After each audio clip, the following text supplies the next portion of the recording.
नमस्कार दोस्तों, मेरा आज का टॉपिक ट्यूबरकुलोसिस से संबंधित है। ये जो ट्यूबरकुलोसिस है, जिन्हें हम आम भाषा में टीबी के नाम से जानते हैं।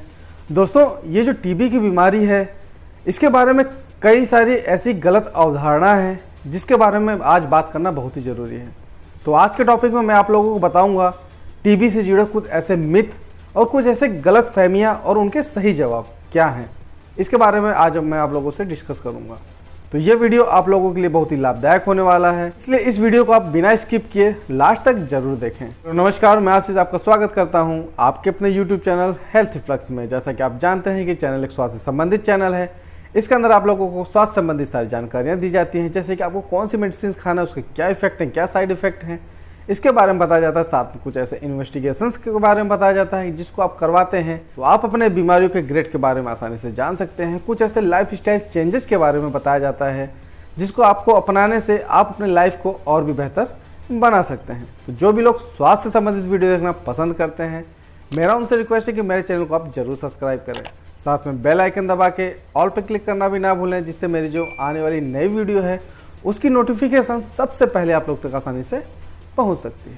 तो देर न करते हुए आते हैं टॉपिक पे। दोस्तों, जो सबसे पहली गलत अवधारणा है, जो गलत मिथ है, आइए उसके बारे में जान लेते हैं। कुछ लोग दोस्तों ये समझते हैं कि ये जो ट्यूबरकुलोसिस यानी कि जो टीबी की बीमारी है, यह एक जेनेटिक बीमारी है। जेनेटिक मतलब ये होता है कि ये पीढ़ी दर पीढ़ी हो सकती है। ये बात बिल्कुल ही गलत है। ये जेनेटिक बीमारी नहीं है, ये हवा में फैलने वाली बीमारी यानी कि संक्रामक बीमारी है। जब भी कोई संक्रमित व्यक्ति खांसता है, छींकता है, तो उसके द्वारा जो भी पार्टिकल्स बाहर निकलते हैं, जो भी ड्रॉपलेट्स बाहर निकलते हैं, उसके संपर्क में अगर कोई स्वस्थ व्यक्ति आ जाता है तो ये बीमारी उस स्वस्थ व्यक्ति को भी हो सकती है। तो इसीलिए दोस्तों, ये जेनेटिक बीमारी नहीं है, ये पीढ़ी दर पीढ़ी नहीं होती है। जब भी इसका संक्रमण किसी संक्रमित व्यक्ति से किसी स्वस्थ व्यक्ति में जाएगा तो ये बीमारी उसको भी हो सकती है। कुछ लोग ये समझते हैं कि ये जो टीबी की बीमारी होती है ये फैलने वाली होती है। जी हाँ, ये बात पूरी तरह सत्य नहीं है। दोस्तों, ये जो टीबी की बीमारी होती है सिर्फ फेफड़े में ही नहीं होती है। टीबी की बीमारी कई जगह होती है। ये हमारे सिर से लेकर पैर तक किसी भी ऑर्गन में हो सकती है, किसी भी पार्ट में हो सकती है। जैसे ये हमारे ब्रेन में हो सकती है, जिसे ब्रेन टीबी कहते हैं। ये हमारे लीवर में हो सकती है, किडनी में हो सकती है, लिम्फ नोड्स में हो सकती है, इंटेस्टाइन में हो सकती है तथा यूट्रस में भी हो सकती है। तो ये जो बीमारी है आपके सिर से लेकर पैर तक कहीं भी हो सकती है। सिर्फ लंग्स की जो टीबी होती है यानी कि जो फेफड़े की टीबी होती है वही ज़्यादा संक्रामक होती है। उसी के द्वारा अगर व्यक्ति खांसता है, छींकता है तो दूसरे व्यक्ति में ये बीमारी आसानी से पहुंच सकती है। तो ये बात बिल्कुल ही गलत है कि टीबी की सारी बीमारियां फैलने वाली होती हैं। तो कुछ लोग तो ये भी समझते हैं, ये गलत अवधारणा उनके मन में रहती है कि टीबी की बीमारी का इलाज सिर्फ 6 महीने तक होता है। यानी कि आपने अगर टीबी की ट्रीटमेंट पूरी तरीके से 6 महीने कर लिया तो उसके बाद आपको इसका इलाज नहीं लेना, ये पूरी तरह से ठीक हो जाती है। ये बात पूरी तरह सही नहीं है। दोस्तों, जो नॉर्मल टीबी होती है, जो सिंपल साधारण टीबी होती है, उसका ही इलाज सिर्फ 6 महीने तक होता है, उसके बाद वो पूरी तरह ठीक हो जाती है। लेकिन दोस्तों, ये जो एमडीआर टीबी होती है, एमडीआर ट्यूबरकुलोसिस होती है, इसका जो ट्रीटमेंट चलता है वो पूरे 9 महीने से लेकर 18 महीने तक चलता है। तो दोस्तों, ये बात बिल्कुल ही गलत है कि टीबी का इलाज सिर्फ 6 महीने तक ही चलता है। टीबी का इलाज डिपेंड करता है कि कौन सी टीबी उनको हुई है, नॉर्मल टीबी हुई है कि एमडीआर वाली टीबी हुई है। कुछ लोगों के मन में दोस्तों ये भी अवधारणा रहती है जिससे वो काफ़ी ज़्यादा चिंतित होते हैं कि जाने अनजाने में अगर ट्यूबरकुलोसिस का जो जीवाणु है, बैक्टीरिया किसी स्वस्थ व्यक्ति में चल जाता है तो उसको भी टीबी हो जाएगी। दोस्तों, ये बात पूरी तरह सही नहीं है। दोस्तों, टीबी का इन्फेक्शन डिपेंड करता है कि आपका इम्यून सिस्टम कैसा है।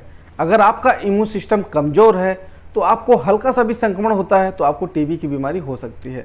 लेकिन अगर आपका इम्यून सिस्टम काफ़ी ज़्यादा मजबूत है, काफ़ी ज़्यादा स्ट्रॉन्ग है, तो अक्सर ये देखा गया है कि कुछ लोगों में ये जो टीबी का बैक्टीरिया होता है वो लॉन्ग लाइफ तक रहता है, क्योंकि जो उनका इम्यून सिस्टम होता है वो उसको सप्रेस कर देता है या तो उस बैक्टीरिया को किल कर देता है। तो दोस्तों, ये बात बिल्कुल ही गलत है कि अगर जाने अनजाने में कभी उसके बैक्टीरिया का इन्फेक्शन आपको हो जाता है तो आपको भी टीबी हो सकती है। टीबी की बीमारी डिपेंड करता है इम्यून सिस्टम पे। जैसा अगर आपका इम्यून सिस्टम कमज़ोर होगा तो चांसेस काफ़ी ज़्यादा होंगे। अगर आपका इम्यून सिस्टम मजबूत होगा तो आपको टीबी का संक्रमण होने के चांसेस बहुत ही कम होंगे। दोस्तों, कुछ लोगों में ये मिथ है, ये अवधारणा है कि टीबी की बीमारी सिर्फ लंग्स में ही होती है। ये बात बिल्कुल ही गलत है।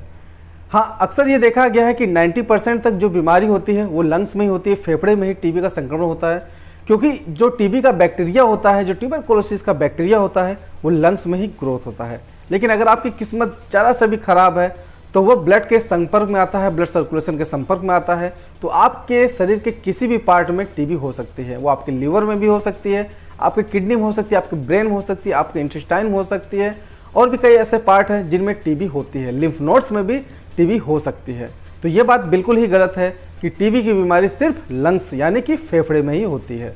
कुछ लोग के मन में ये भी अवधारणा रहती है कि बचपन में अगर आपको बीसीजी का टीका लिया है तो आपको ज़िंदगी भर कभी भी टीबी की बीमारी नहीं होगी। ये बात बिल्कुल ही गलत है। दोस्तों, जो बचपन में बीसीजी का टीका लगता है वह सिर्फ 12 वर्ष तक ही आपको सुरक्षित रखता है, यानी कि 12 वर्ष तक के उम्र के बच्चों में ही टीबी की बीमारी को वो बचाता है, टीबी के संक्रमण को बचाता है। लेकिन 12 वर्ष के बाद भी आपको टीबी हो सकती है। 12 वर्ष के बाद ये जो बीसीजी का टीका लगता है वो उसके प्रति कमज़ोर हो जाता है, तो इसके ज़्यादा चांसेस होते हैं कि अगर आपकी उम्र 12 साल से ज़्यादा है तो आपको टीबी का संक्रमण होने का चांसेस बहुत ज़्यादा रहता है। ये बात बिल्कुल ही गलत है कि अगर आपको बचपन में बीसीजी का टीका लग गया तो आपको ज़िंदगी में कभी भी टीबी की बीमारी नहीं होगी। दोस्तों, कुछ लोग ये भी मानते हैं कि टीबी की बीमारी में जो भी मेडिसिन यूज की जाती है उसके साइड इफ़ेक्ट हर किसी को होते हैं। ये बात बिल्कुल ही गलत है। दोस्तों, अगर आपका शरीर कमज़ोर है तो जो दवाइयों का प्रभाव है, जो दवाइयों का साइड इफ़ेक्ट है आप पे ज़्यादा होगा, और अगर आपका शरीर स्ट्रांग है तो जो दवाइयों का साइड इफ़ेक्ट है वो आपके शरीर में काफ़ी कम होगा। कुछ लोगों में तो ये भी देखा गया है कि उनको किसी भी प्रकार का साइड इफ़ेक्ट नहीं दिखाई देता है। तो ये अवधारणा बिल्कुल ही गलत है कि हर किसी को टीबी की बीमारी में जो दवाइयाँ प्रिस्क्राइब की जाती है उनका साइड इफ़ेक्ट उनको दिखाई देगा। तो कुछ लोग ये भी सोचते हैं कि अगर एक बार उनको टीबी हो गई, टीबी की बीमारी हो गई, ट्यूबरकुलोसिस की बीमारी हो गई, तो ज़िंदगी में उनको दोबारा कभी टीबी नहीं होगा। ये बात बिल्कुल ही गलत है। अगर आपको एक बार टीबी का संक्रमण हो जाता है तो उसके बाद आपके ज़्यादा चांसेस होते हैं कि आपको टीबी का संक्रमण दोबारा हो सकता है। इसीलिए आपको बेफिक्र होकर नहीं रहना है। अगर एक बार आपको टीबी का संक्रमण हो गया तो आपके चांसेस काफ़ी ज़्यादा हाई होते हैं दोबारा आपको टीबी का संक्रमण होने के। इसलिए आप कभी जब भीड़भाड़ वाले इलाके में जाएं, जो भी टीबी से संबंधित प्रिकॉशन है उसको आपको लेना बहुत ही जरूरी है। अक्सर कुछ लोगों में ये भी अवधारणा है कि टीबी का जो ट्रीटमेंट होता है वो काफ़ी ज़्यादा महंगा होता है। ये बात बिल्कुल ही गलत है। भारत सरकार ने टीबी की बीमारी में जो भी संक्रामक बीमारी होती है, जो फैलने वाली बीमारी होती है, उसका इलाज फ्री रखा हुआ है। यानी कि जो टीबी की बीमारी है, आप डॉट सेंटर में जाते हैं तो वहाँ पर पूरा इन्वेस्टिगेशन आपका फ्री होता है, आपकी बलगम की जांच फ्री होगी, आपका चेस्ट का एक्सरे फ्री होगा, और जो भी मेडिसिन होती है वो भी आपको फ्री दी जाएगी। तो ये बात बिल्कुल ही गलत है कि ट्यूबरकुलोसिस की बीमारी का जो ट्रीटमेंट है वो काफ़ी ज़्यादा महंगा होता है। ये सरकार की तरफ से बिल्कुल ही फ्री है। तो दोस्तों, मैं उम्मीद करता हूँ कि टीबी से संबंधित जो गलत अवधारणाएं थे और उनके सही जवाब क्या हैं इसके बारे में मैंने आप लोगों को समझा दिया है। अगर फिर भी कोई भी एक अवधारणा या कोई एक गलत मिथ बचा रह जाता है तो उसको भी आप कमेंट बॉक्स में कमेंट जरूर करें।